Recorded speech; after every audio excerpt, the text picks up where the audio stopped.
Understanding how extreme wind impacts our communities. How to build homes and our communities to be more resilient. Why coastal properties face increased risk of extreme weather. And the options available when insurance coverage is not possible. This is NTWC Live. Good morning, everybody. Welcome to NTWC Live. It is Wednesday, the 30th day of August, landfall day again. And we've had this happen on this date many times historically, and we're doing it again. Late August tends to be kind of a peak time for that. We've got a big show for you today. We're going to get to Dr. Hal Needham, who is right there where the biggest storm surge looks like it may have come in with Idalia. We'll get to Dr. Hal Needham in just a second. Also joining us today, Mark Levitan and David Lawson. We're going to talk about resiliency and building better, all kinds of stuff like that. So I think it's going to be a great show. But most importantly, we've got a landfalling hurricane this morning, and Bill Reed, former director of the National Hurricane Center, is going to give us an update on the storm, and then we'll get over to Hal and see what's going on right in the heart of storm country. Bill, good morning. Good morning, everybody. Long day indeed yesterday and again today. I'll go quickly through some of the graphics that describe what we're into, and then get to Hal as soon as I can on this. Just the outlook to show you there's a lot of activity going on. Most of these are inconsequential, and this one does have a possibility of developing. 11's going to die, and this doesn't show much chance of developing. Franklin's going to be a hazard to shipping, and today will produce some hazardous weather in Bermuda. But we're really interested in, of course, Idalia because of its immediate impact. The overview on the satellite, big fat tire circulation of Franklin, and the much tighter and hot convection going on still with Idalia. A closer up view, and for landfall, the deep convection was deepest. It was on the west-southwest side of the storm. Now it's moved to the north and northwest side of the storm after landfall. It was fairly changing kind of storm. It didn't really hold the pattern of any significant part of the pattern for a long period of time.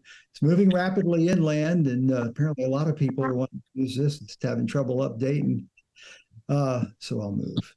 The radar, look how large the rain shield now is of this. It goes all the way up to North Carolina and still down in southwest Florida.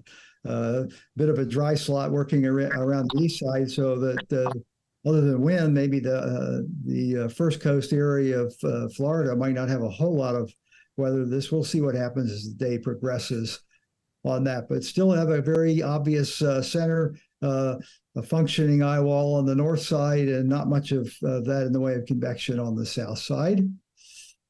Can you tell me where the power outages are as the storm moves in there? We're starting to get big gusts up here in Georgia, so the tree damage and power outages will continue through the day as the storm progresses that way. The latest advisory keeps it as a hurricane as it enters South Carolina, so all the way through southeast Georgia. Today, we're going to have issues with hurricane force winds, and there, in fact, is a hurricane wind warning out for the coastal sections of southeast South Carolina and most of Georgia. By this time tomorrow, it should be down to a tropical storm and moving out to sea. The latest update on the storm surge, the lowering amount here represent the fact that the storm is moving away. These amounts, while they don't look tremendously dramatic, this is very low country, and some infrastructure is down low, and you're going to get flooding, especially the Charleston area, Tybee Island, and some of the barrier islands in Georgia. Houses that aren't elevated are going to have issues with flooding, and there'll be storm surge issues now all the way up into the Outer Banks of North Carolina. Where Hal is, this was there's no tide gauges that I could find north of Cedar Key there.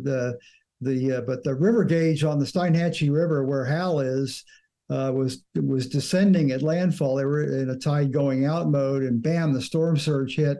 Looks like about a 9-foot surge occurred there.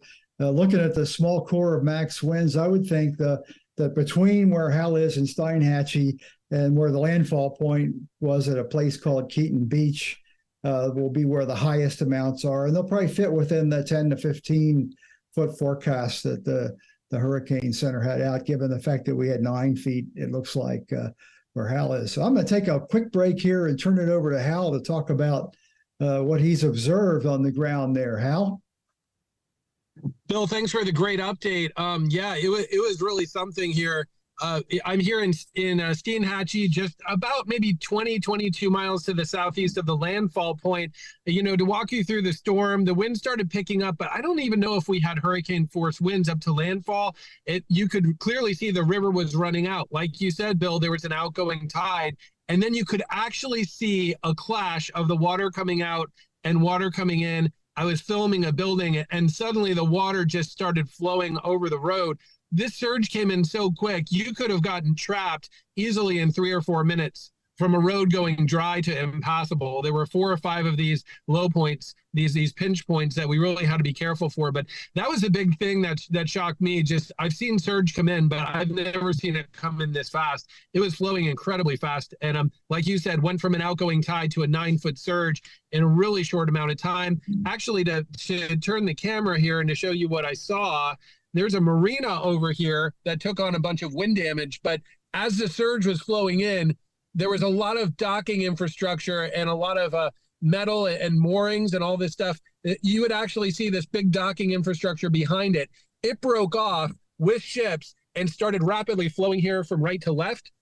And it started banging into the back of that house over there across the street. And we saw other ships flowing very quickly from right to left. So again, the surge came in, it was like a raging river. It was carrying mooring, docking, debris, started smelling like spilled oil. I mean, this all happened really fast, and it just goes to show you how quickly things can deteriorate. I don't know if we had hurricane force winds here. I drove around town. We've seen some tree branches down, a few trees. In general, the roofing did pretty well. I was expecting to see a lot of trees on houses because there are so many trees here. Really didn't see it that much. It seemed like this was a very compact storm. We know it was going so fast. This is a very different situation than if we had a large, slow-moving storm. We would have had a lot more time to push the surge. The surge basically came in and then started receding all within maybe an hour and a half to 2 hours. Wow. Well, stay careful there. Don't get snake bit or step on a fire ant floating nest while you're out there.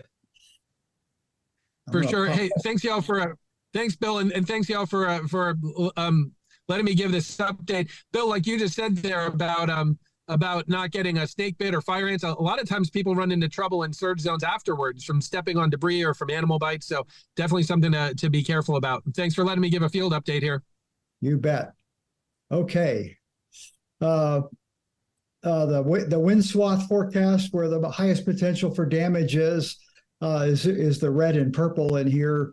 I don't think they'll be as high in the gusts as shown here from the observations I've been seeing, but it's still enough to knock out power and certainly bring some tree downs, especially along the north side of that rapidly advancing center of the storm. Rainfall, again, it's moving fast, so I think these rainfall forecasts are pretty good. Normally you see higher amounts than this with our landfalling hurricanes, but moving at 15 to 20 miles an hour, 5 to 10 inches is probably a pretty robust amount, given its fairly large rain shield that it has there. And that could cause, because it comes down in a hurry, could cause some localized flash flooding. Nothing like a Harvey or an Imelda, though. The other threat, the tornado risk, has actually been upped this morning by the Storm Prediction Center to an enhanced risk area all along the coast from the Georgia coast all the way to southeast North Carolina. And the primary risk, of course, is the tropical cyclone produced tornadoes. And with that, I'll come back to the show here, there, and I take it Mark has not come on yet. Is that correct? That is correct. Okay. Well, we'll start with David. David Lawson is a in the insurance business and does a lot with our Texas windstorm insurance program for people that can't get insurance otherwise. He's responsible for creating, maintaining, and executing the association's business continuity and catastrophe plans, as well as leading outreach for federal, state, county, and city emergency management officials. Welcome to the show, David. Thank you very much, Mr. Reed. I very much appreciate y'all having me. This is a great time to kind of set the stage and think about how the insurance world looks in Texas. When we look out at what's going on in Florida, they have a lot of the same risks, hazards that we look to, but they've handled them a little bit differently. And that's where I wanted to start today. I'm going to share my screen over here, kind of pop up some slides. We'll go right here with one.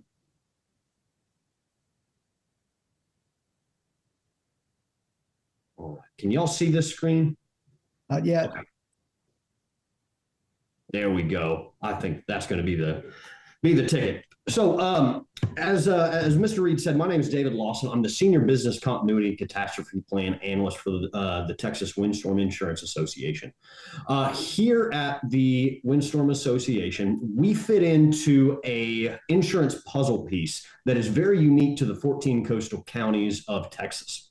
So if you live anywhere from South Padre Island all the way up to Jefferson County, Beaumont, Port Neches, that area, you likely have about 3 insurance policies. You have your normal homeowner's policy, that's for fire, theft, vandalism. Then you have your NFIP policy or your flood policy. In some cases, those are requirements to have based on how close to the flood zones you live. And then you also have Texas Windstorm. You have your wind and hail broken out. This is where we come into play, and we are in existence because in 1971, we had Hurricane Celia hit Corpus Christi. At the time, there was a decent amount of private insurers, your kind of standard ones that you'd see on TV. They provided wind and hail along with your other insurance policies. So once this hit, we started to see the private market kind of pull out of these coastal areas because of the threat that is seen really from July all the way into October from these tropical systems. The coast gets the same sort of squall lines that we'll get in the fall and the spring, whether you live in Dalhart or Del Rio.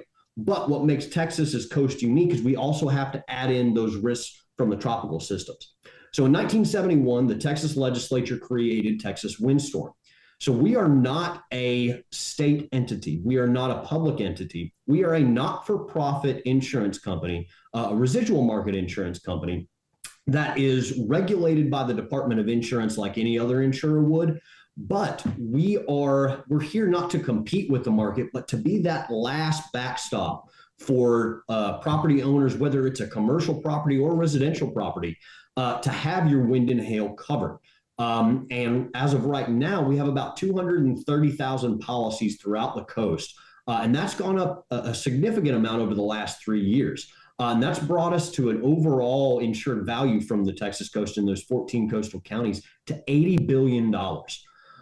When you think about how insurance plays into a storm response, the first sort of line of defense, the first place where the residents and the communities can look to get cash flowing into the community again is from these insurance policies, these contracts that they have for wind and hail events. And so along with the legislative requirements that we have put in place, we also have a board of directors. It's a 9-person board of directors. 3 represent the coastal areas, so people who live in Corpus, Galveston, Palacios, Port Lavaca. And then we have 3 inland representatives for the rest of the state, and then 3 representatives that represent the insurance industry as a whole. And we'll see how the insurance industry in the rest of the state kind of plays into this here in a bit. But just real quick to kind of see who's eligible for Texas Windstorm, we have some requirements. So we are not that standard insurance policy where you go to a website, you can pull up a quote for yourself, and you can get it whenever you want to. For Texas Windstorm policies themselves, they must be located in these 14 coastal counties. We also have a little portion of Harris County east of 146 over there in LaPorte that area as the Houston Ship Channel and the Houston Bay or the Galveston Bay kind of gets up into the northwest. You have to have received one declination from a private insurer. So you go and work with your insurance agent. They go out to the market and see if State Farm, USAA would be able to provide you that wind and hail coverage. If you receive a declination of that, then you are, at least for the initial piece, eligible to receive Texas windstorm insurance. If you live in a V flood zone, if you live in those flood zones that are up next to the coast, right next to those rivers and bayous, there is a requirement that you hold flood insurance as well as this windstorm insurance. There are also some certificate of compliance requirements that we have, and this is very unique to the 14 coastal counties. We don't have very strict or statewide building codes. And as a part of what Texas does in general is to make sure that our homes and our communities are built to withstand the majority of the storms that are going to come up. And so the Department of Insurance has put in place a system to whenever a homeowner in Galveston or Corpus needs to put on a new roof, possibly a new garage door, there are certificates that have to be obtained through an application process. And those are done through the Department of Insurance. They're free of charge, but they're a requirement for us to be able to write that coverage. We also need, in a general sense, the locations to be in a fairly insurable condition. So we can't have roofs falling in, things like that. But really, we are that last source, that last resort for people to get that wind and hail coverage that they need. So just kind of taking a look at where we've been at from 1971 to now, for a very long time until we get to about 2005, we stayed generally around 50,000 up to maybe 70,000 policies. Those are all those, Galveston, Corpus Christi, Port Aransas, that area. In 2005, we started to see a change in the insurance industry, and we started to see more of the private market looking at these risks and saying that we can't make money on this. We're not going to be able to write this policy. And so starting in 2005, our book of business has increased significantly.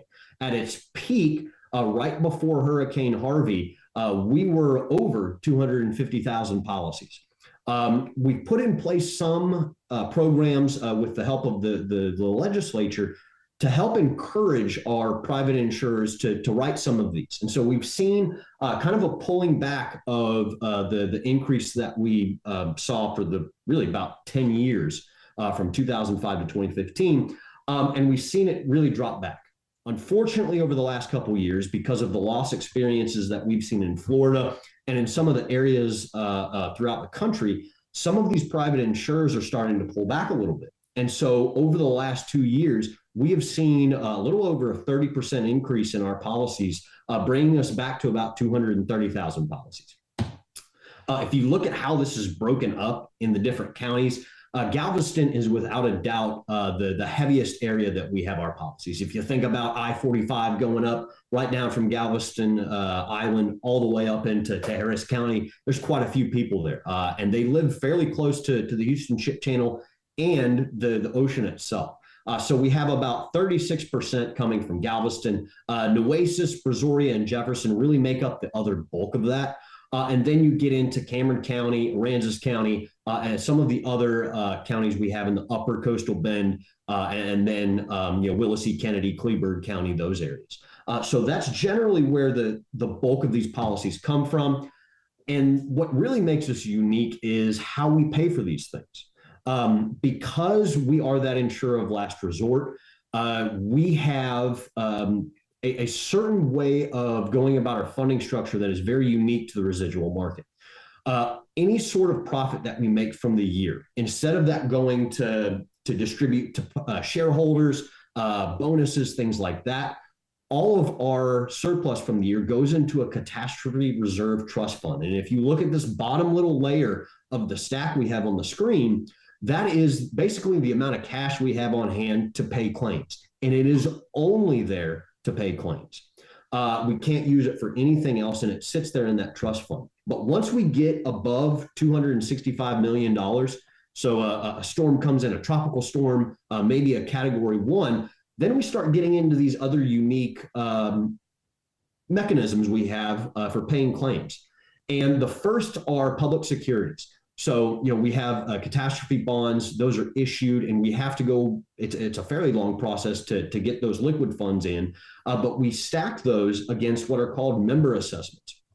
So, if you are a homeowner in the state of Texas, whether you live in Dallas, El Paso, or Nacogdoches, because these private insurers, for the most part, are not writing in these areas, they are a member of our association. So, if we get to a storm that reaches above $765 million, in short, what we do is we'll hand an invoice over to the private insurers that write homeowners all throughout the state and basically hand them an invoice. And that is what we call a member assessment. So if we were to get to a storm that was beyond, let's say, $2.7 billion, we will have assessed the industry $1 billion. And that goes throughout the state. And generally that's passed on to the policyholders that are paying the premiums for that company. When we get beyond that, it gets into a section called reinsurance. And basically what this is insurance for insurance companies. We do not have $4.5 billion on hand to pay claims. The state of Texas requires us to make sure that we have the ability to pay claims up to what we call our 1 in 100 year event. So a 1% chance that this event happens, so let's say that we get a category 4 or category 5 storm coming into Galveston. The amount of policies that we have in there, the amount of limits of liability we have would get to the point where we'd be touching around $4 billion. And so we have to use all these different mechanisms to be able to pay these claims because of the unique kind of place that we hold in the marketplace. And that is because we are a not-for-profit company. We don't compete with anybody. And so our ability to kind of bring those funds in is limited to a certain degree. And so we have this funding structure to ensure that regardless of the situation, if we have multiple storms, we're able to pay those claims. A couple of the other things that make us very unique, we don't sell our policies directly to the consumers. You have to buy that policy through an agent. We have a named peril policy. It's a very bare bones policy, and that is by design. Because we are, again, not intended to compete with the private market. So we only insure wind and hail. We don't have a lot of the additional coverages, the additional mechanisms that other insurers would. We do provide additional coverages that you can add, and having that relationship with your agent and having that agent be that point of contact is where those discussions about what we call endorsement or additional coverage would be appropriate for our policyholders. Kind of an idea of what our claims look like and how a hurricane very much changes really the structure of our organization. If you look at our loss experience really over a little over a decade, going back to 2005, for the most part, we stay well below 20,000 claims a year. There's not a hurricane every year, and there's not always those strong spring storms that will bring tornadoes, hail, things like that. But we have 2008 and we have 2017, Hurricane Ike and Hurricane Harvey. And this is what really makes our operations a lot different than many other insurance providers, because for the most part, we only need to staff for about 15,000 claims a year. So we have about 50 people in our claims operation, but we have to prepare ourselves for the chance that we get 80,000, 90,000 claims. And so what we do is we put together a catastrophe plan. Through our experience going back to 2008, we've really tried to model ourselves as a response organization. So we look to the Texas Department of Emergency Management. We look to FEMA in how we structure ourselves to go from a small organization to an organization that needs to respond to one of the largest coastlines in America. And so we look at our response in a 4-phased plan. The first is a mitigation section. And that's the stuff that we have to do every year to prepare ourselves. And so that is putting in place the contracts, the scalable contracts that we have with our adjusting companies. One thing that's really unique to the insurance world and the property and casualty world is we share a lot of resources throughout the nation. So hurricane that's coming in right now, if we have insurance adjusters who are here in Texas, there's not a lot of claims going on. They have contracts with the insurance companies in Florida. And so those people will go over there. And what we have to do is ensure that we have contracts in place to make sure that we have the correct numbers to handle the claims. And so we really focus every year on ensuring that we have scalable contracts, punitive measures in those contracts if people aren't able to deliver. And that brings us into that first initial response phase, and that's preparedness. That's watching the storm as it comes in, getting information from our weather partners, the National Weather Service, and kind of our ability to get information from them, be a part of what they call the National Weather Service chat, is extremely important in us being able to stage our resources and figuring out where the gravity of damage really is. That's where we want to focus our most experienced adjusters. The most complex claims will be. And so it is vital that we have that understanding. So we work a lot with the emergency managers on the coast. We work a lot with the National Weather Service and getting that information in. We have a response phase. That's getting our people to the coast, setting up mobile claim centers so that we can get money into people's hands. Because when we think about our community's ability to come back and, if at minimum, go back to where we were before. So after Hurricane Harvey, within the first 2 weeks, we had $11 million in advance payments to the people in Port Aransas, Rockport, and Corpus Christi. And what that does is it ensures that we can get tarps off the roofs, we can get boards off windows, and we can get work started. And ensuring, especially in these areas like Galveston, these are economies that are very much service-based. And so if we have people that they may be living paycheck to paycheck, they may not have the funds to really go about a full re-roof, which could cost $15,000 to $20,000. And even with a deductible at 1%, you still might be, $2,500 to $5,000 in the tank right there. And so to have the ability to get cash flowing into the community, and ensures that our people can stay in their homes. If you have a job that you've got to get a paycheck from and you don't have a place to live in that area, you're going to have to go somewhere else and get a job there. If we can get people back in the homes as soon as we can, get those places fixed and livable, then those service economies, the people who need to work there, have the ability to. And so it is our main goal is to get as much of those undisputed amounts into our policyholders' hands as we can, and doing that through mobile payments, issuing checks on site. And so that is a vital piece of what we do, along with our corrective action program. We have to learn from these. We have to get better. We can't look back at 2017 and try to replicate what we did then. And so what we picked up is a corrective action program where we test, train, and exercise every single year. We build a culture of readiness so that we can be there for the Texas coast, which accounts for 1/3 of the state's GDP. If we don't have the coast up and running, the rest of the state and the nation is going to be impacted sorely by it. And so this is a responsibility that we take very seriously. And it really speaks to, in the end, where the rubber meets the road. If our policyholders have a claim, we need to be able to set those expectations, provide them with an understanding where that's going from. So a lot of our collateral, a lot of what we want to get into our policyholders' hands is the claims process itself. If we can let people know what to expect, when to expect a check, when to expect an inspection from an adjuster, it can put everybody in a better position, and have those questions that make policyholders feel a little bit uneasy, and answer those before anything really starts going on. And understanding that we're here to work with our policyholders, not dictate what we believe damage would be. And so we really encourage people to interact with us very openly, honestly, and so that we can do the same and we can provide the most efficient and effective service possible.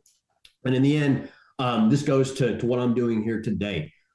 Because we are the insurer of last resort, we aren't able to compete, and competing entails advertising, putting up a commercial on TV, buying a radio ad.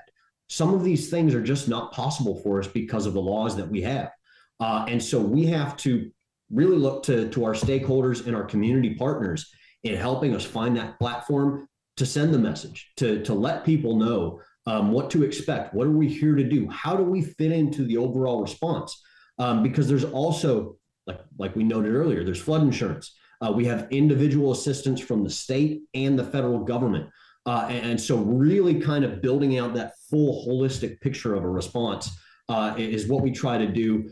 These are some of the areas where we're able to If you have any sort of community event, any event where people on the coast are getting together, we are more than happy to take part in that. Wanted to make sure folks have my contact information here. That's my cell phone number. You can give me a shout whenever. You can shoot me an email. If you just have generic TWIA questions, I'm more than happy to answer those. So again, to everybody on the National Tropical Weather Conference Live, I really appreciate the opportunity to be here, and more than happy to answer any questions. Wow, very interesting, David. You might want to stop the share screen. There we go. There we go. You said that your basic operating plan as far as the finances is to handle up to the 100-year event. Did I hear that correctly? Yes, sir. So in 2011, the Texas legislature decided that we need to every year make sure that there is funding for our 1 in 100-year event, which is always going to change year to year based. So this year we've seen a 30% increase of our policies. That's changed what that 1 in 100-year event looks like. But that is every year what we look to do, and at minimum, the cash on hand that we have available to us.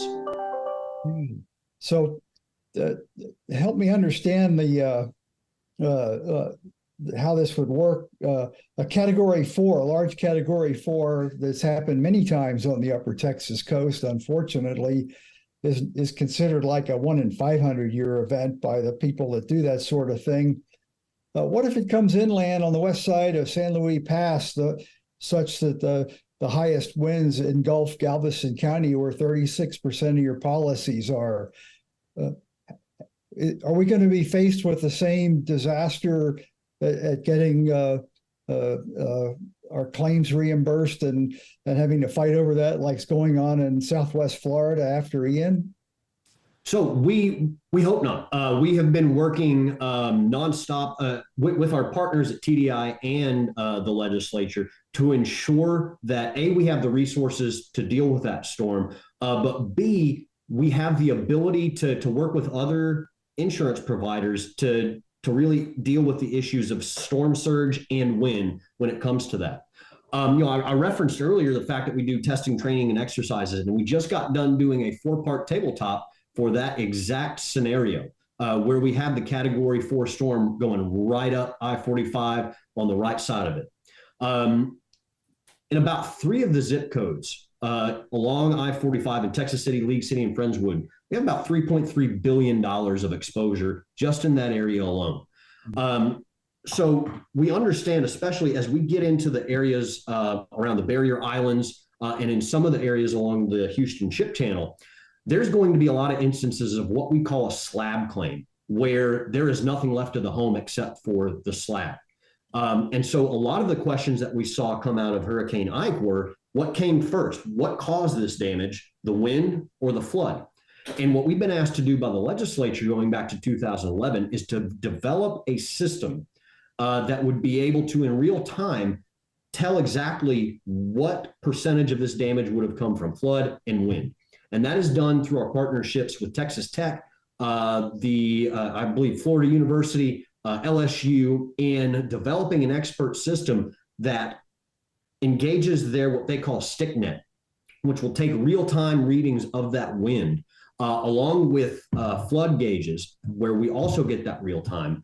And that puts in place sort of a system where we work with the CAD information and the building information of those areas to be able to determine and really from the get-go be able to determine what is flood, what is wind.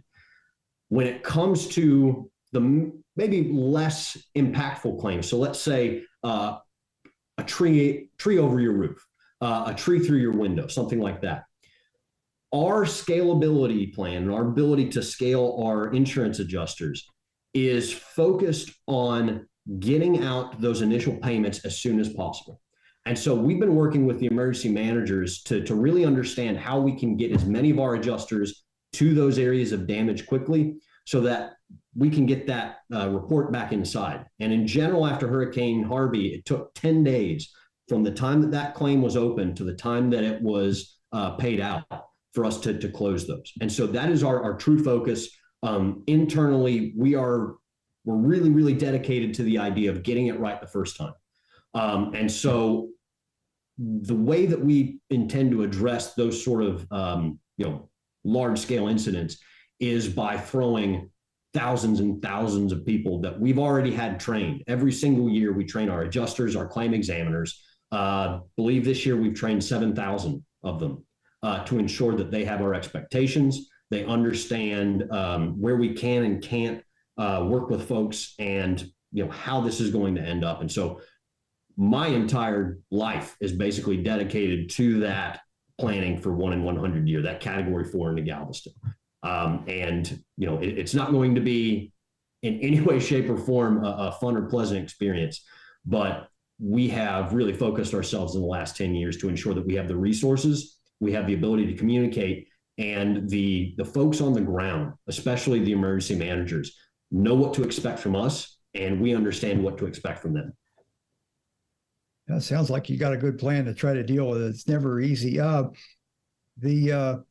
It seemed like when I first moved here in the 90s and learned about that, the original idea was that TWIA would be a temporary thing until we could get the more people on the private ones. But from the slide you showed, it looks like it's going the other way.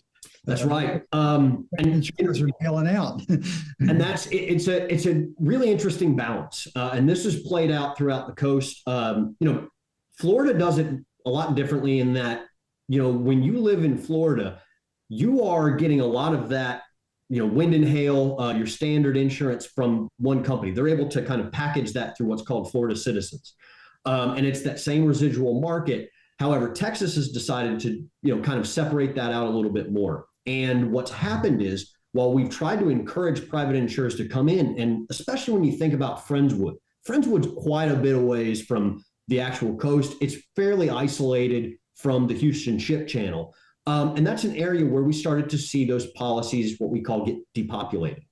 And so smaller insurance companies can come in and say, you know what, I can write this for less than what you're doing now.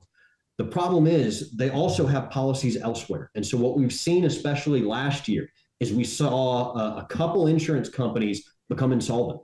And those policies immediately revert back to us because, when you're that smaller company, if you start to see loss experience in other parts of the nation, and you have exposure in a place like Texas, where, you want to talk about catastrophes from fires to flood to whatever, we are home court. That becomes a very dangerous prospect for those smaller companies. And so we've seen less of an appetite from the private insurers to write. And so, we want, even inside of the company, we want Texas Windstorm to be, a small plan. It shouldn't be, a plan that encompasses every single person that lives in the 14 coastal counties. And so there will continue to be that balance of bringing in private insurers, encouraging them to take a look at these risks, but also understanding that to a certain degree, there's not a lot that Texas can do, or really our policyholders, because of the amount of risk that's associated with the Texas coast. And until there's much more kind of holistic, nationwide kind of addressing of the insurance industry, I think we're probably going to be looking at this for the foreseeable future. Yeah, my insurance went up quite a bit this year. I'm fortunate, and my company does provide the wind coverage. And the explanation primarily was that the two things: the rather rapid increase in the replacement cost of houses now, and then in the repair mode, that the cost of material and labor to do the repairs has gone up, inflated a lot higher than other things, and that's jacked the rate.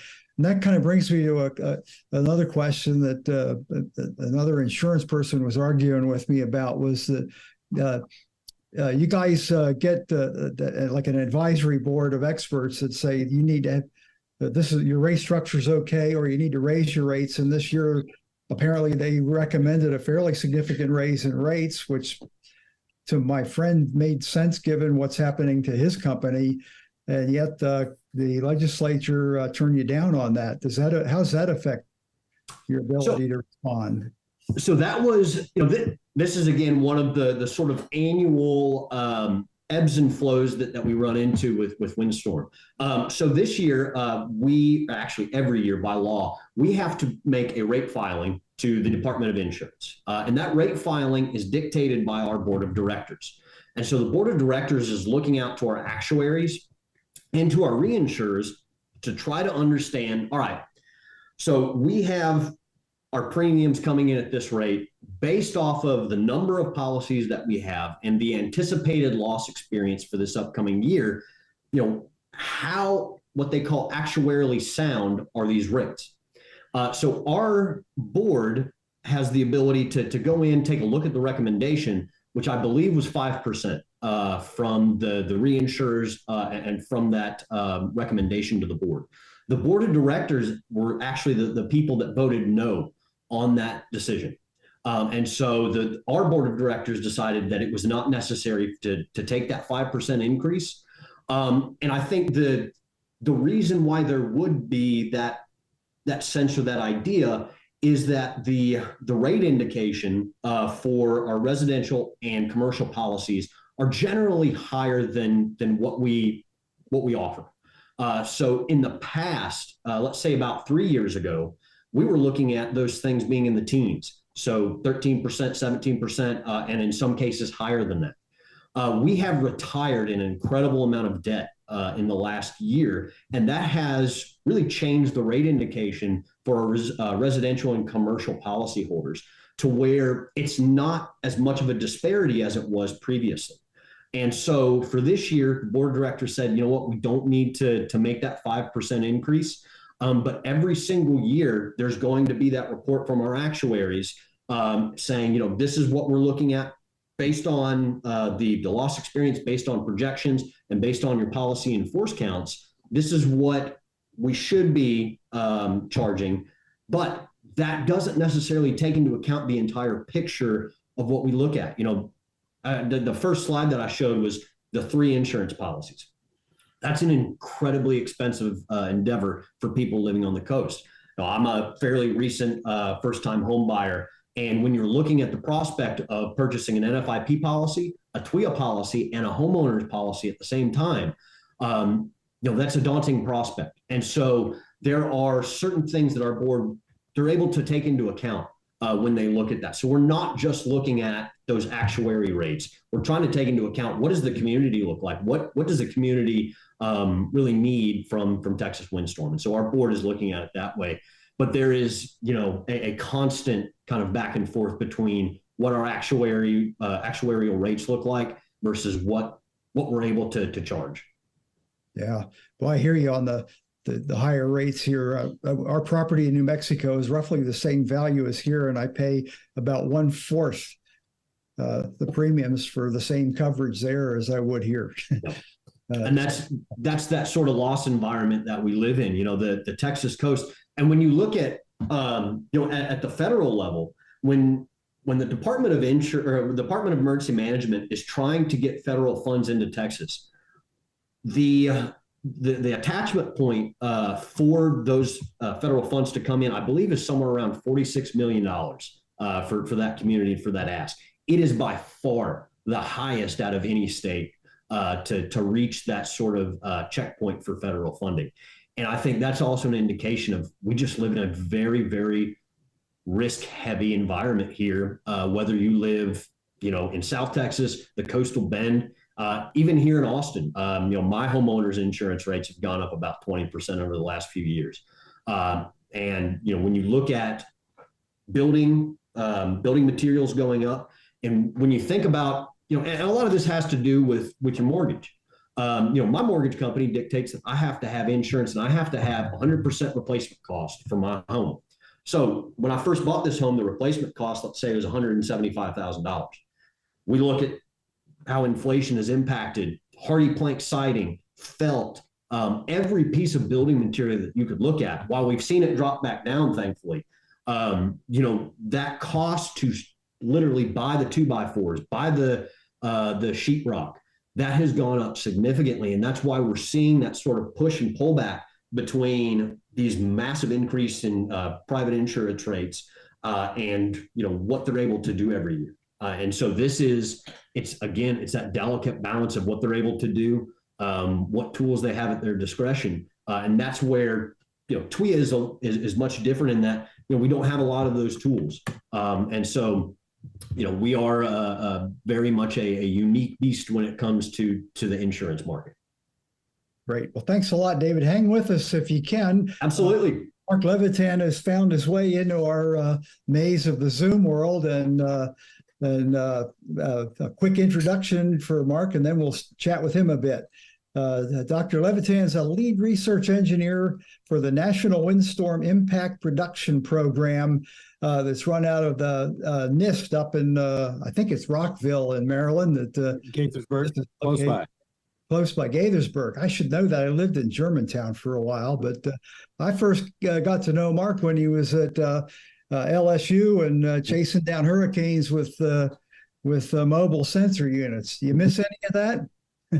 Oh yeah. We most of our field work now is post-storm, right, as well. So, why don't you give us a quick rundown of what it is you guys are trying to accomplish there, and we'll take it from there.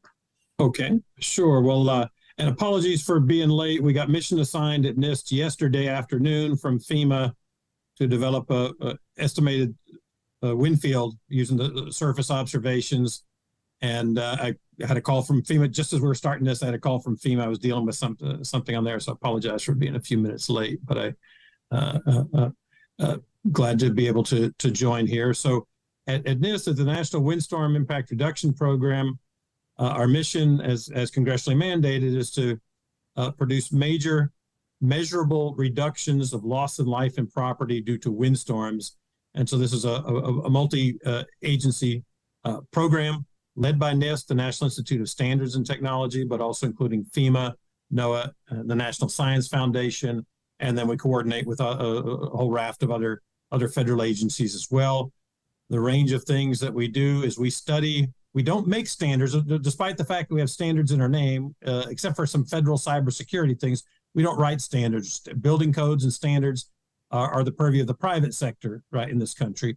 We develop the underlying measurement science and technology to be better able to understand the hazards, the phenomena, the building and the construction issues. And then we work with the standards, private sector standards communities and consensus to be able to improve building codes and standards and practices. Interesting.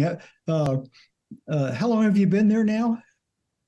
I've been up here about a dozen years or so. And before that, like you said, I was down at Louisiana State University in Baton Rouge and ran the university's Hurricane Center down there. And we were, like I said, we worked with some of the other folks in the Digital Hurricane Consortium and had a couple of these hurricane hardened towers. I know University of Florida has some of those out right now to measure wind speeds and atmospheric pressures, rainfall rates and things. They've deployed a few of those near the coast, near landfall, and they have a couple in Gainesville today.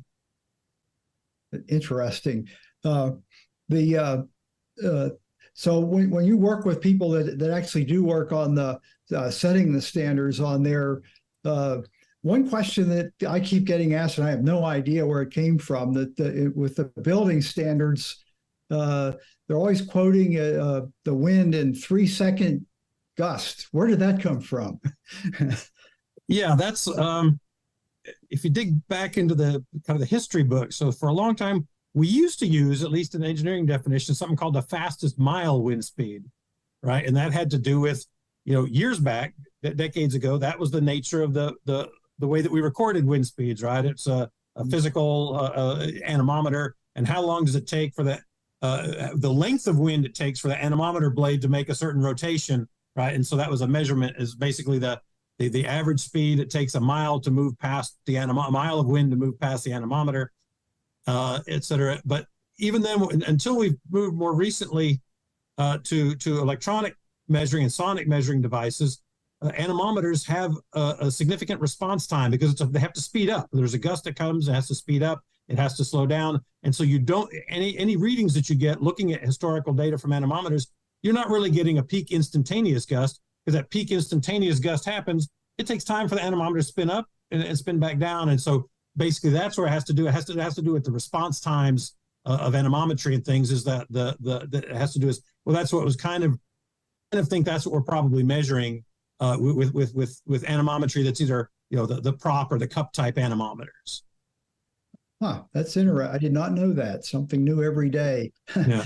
But now we do work with, and we account for in something called a gust factor. The basic maps that we use are what we call, we use a standardized 3-second map, equivalent 3-second peak gust wind speed at 10-meter height over flat open terrain, like airport-like terrain, right? And many of these stations are at the airports. We do have a gust factor, and based on the original work by Durst many years ago, and the Durst curve, some people are probably familiar with, other people have gone in and looked, maybe it's slightly different for hurricane, but this relationship between the wind speed and the averaging period. And so if you look back, and if you need to get more of an instantaneous or a shorter term, you know, that may be a 5 or 10% increase depending upon what height you're at and what terrain you're over and things like that. So there are some, and so the response of the building, and we'll go into the engineering calculations, we do actually factor in and sort of convert that into a shorter term peak that the building will feel. Although depending upon what system of a building you're designing, those system is going to respond differently to the different intensity and duration of the gusts, right? If you have a very small element, hey, I've got a roof shingle, well, that's going to respond to the very shortest time period and the shortest duration and the small gust. If you're looking at the design of the overall frame of the building, that overall frame of the building is seeing winds from different parts of the gust, and maybe the front of the gust is on the front of the building, but it hasn't reached the back of the building yet. It's not fully correlated over the whole size of the building at that one point. And so in our engineering procedures, we account for that. And so we have, in essence, for the same wind speed, we'll get higher loads, so larger magnitude loads on a smaller element of the building.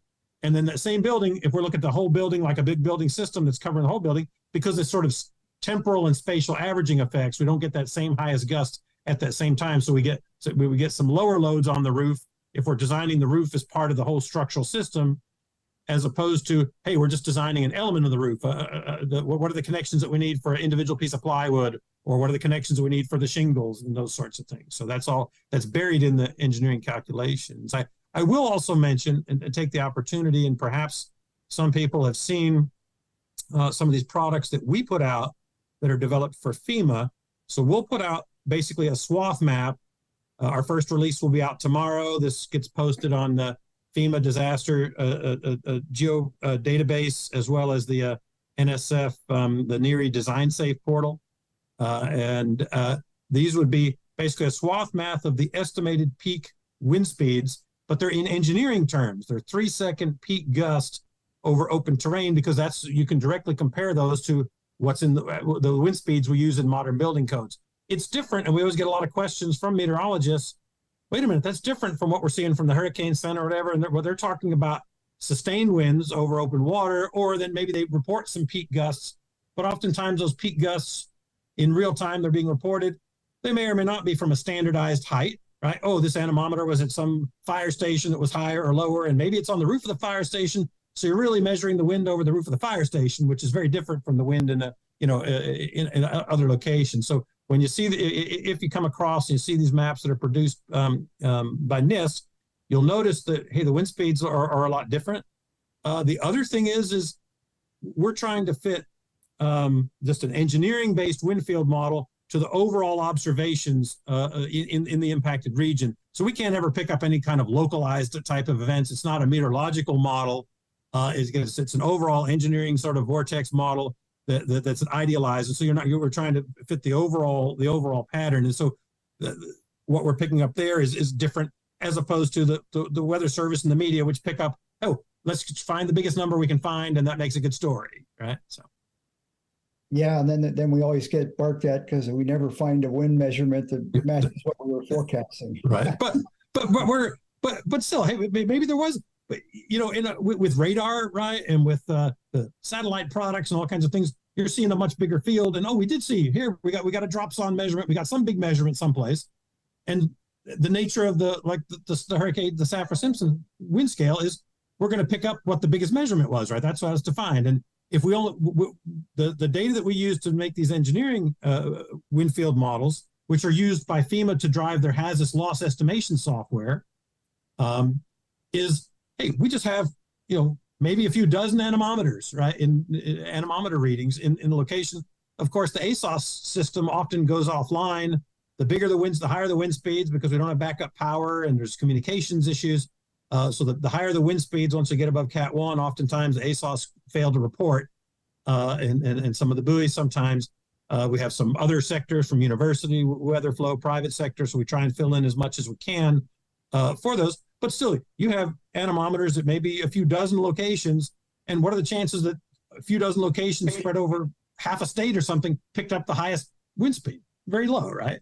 Right. So there's differences in the measurement technology, but it does create a messaging issue. And I'll say we had several meetings at NIST with folks from HRD, from the Hurricane Center, and others to address this issue, because it creates a messaging problem. That say, oh wait, the NIST and ARA said that the wind speeds over here were 100, and the Hurricane Center says the wind speeds were, it was a Cat 3, and the wind speeds came in at 130. And there is reasons to explain that, but it does create some concerns, and we get questions and pushback about that on a regular basis. Yeah, I think we need to do a better job of communicating those differences. It's a challenge. I haven't figured it out in 40 years. When you make these wind mapping things like you're doing for FEMA, do you use the Doppler radar data to help fill in what the field looks like? Not yet, but we're hoping. NIST has funded a few projects, one to University of Oklahoma, Mike Biggerstaff and his team out there, another to Texas Tech, John Schrader.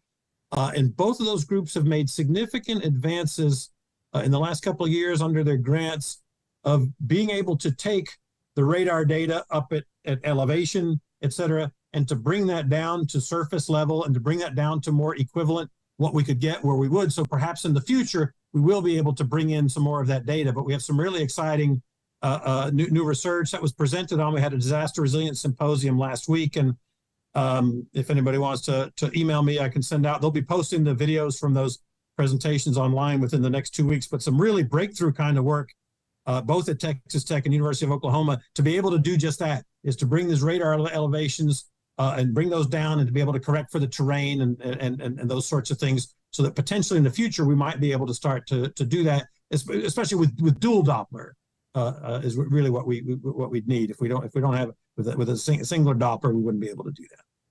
Yeah, that probably would require some of these innovative ideas of different wavelength radars that aren't as expensive as the 10 centimeters that we use for the warning system, but at a tighter spacing, because they'd be affordable, you'd be able to get the dual Doppler. That's an interesting thing. And for like the universities and the Digital Hurricane Consortium, and I guess the Farms Group, which Josh Werman leads.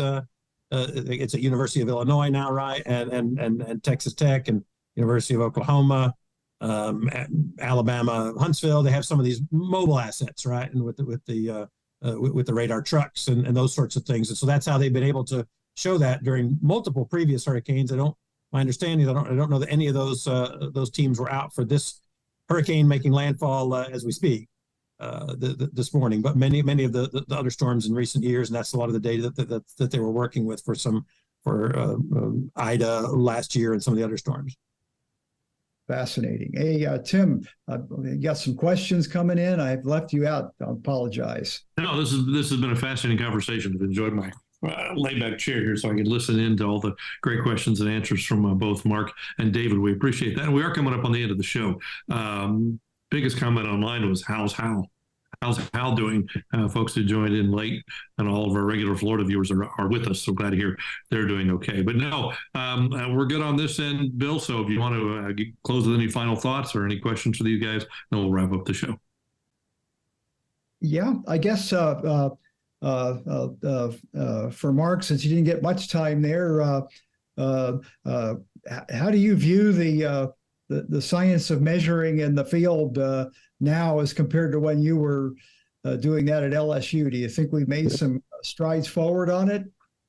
Oh yeah, we've definitely made very significant advances. Another project we funded out of NIST builds on some work at Florida Institute of Technology to have the sensors be able to have sensors on the building itself as well as integrating that with some LiDAR and other wind speed measurements. Particularly at University of Florida, they developed or in the process of developing this new Sentinel system, where basically their plan is to go out on the beach in the coastal areas in advance of the storm, instead of just bringing towers.